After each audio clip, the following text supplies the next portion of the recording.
السلام علیکم دوستانو، خو دې کې چې روغ جوړ صحتمند باسي. ګران دوستانو، دغه ویډیو چې تاسو ګوري دا د پاکستان یو مولا دی کوم چې د افغانستان په اړه داسې غلطه څرګندونې کوي. اول تاسو د ویډیو ګوري، بیا ویډیو نه وروسته زه یو څو مختصر خبرې لرم.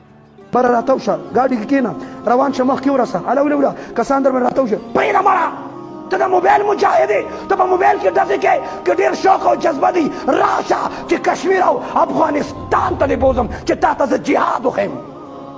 نو دی وایي چې که جهاد کول غواړي افغانستان ته لاړ شه.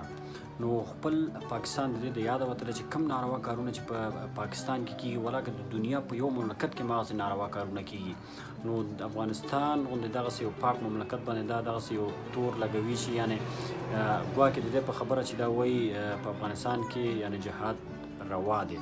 نو دا یو دې ته خو موږ ملا هم نشو ویلی، ځکه چې دا یو امیز سړی هم په دې باندې پوهېږي چې افغانستان چې کوم یو د اسلامي مملکت دی، دلته اسلامي قوانین چلیږي. نو هېڅکله یو ملا چې هغه په رښتیا د الله جل جلاله په دین باندې په اسلام باندې په رښتیا هغه خبر وي، هغه داسې یو غلطه خبره د یو مملکت د یو اسلامي مملکت په اړه هغه هېڅکله هم نه کوي. نو دې ته موږ ملا هم نشو ویلی. دا نه پوهېږم چې کم امي کم بیکاره سړی دی چې دغسې راځي او بیا په میډیا کې داسې خبرې کوي په جوماتونو په ممبرونو کې، او بیا دغسې خبرې په میډیا کې د نشري.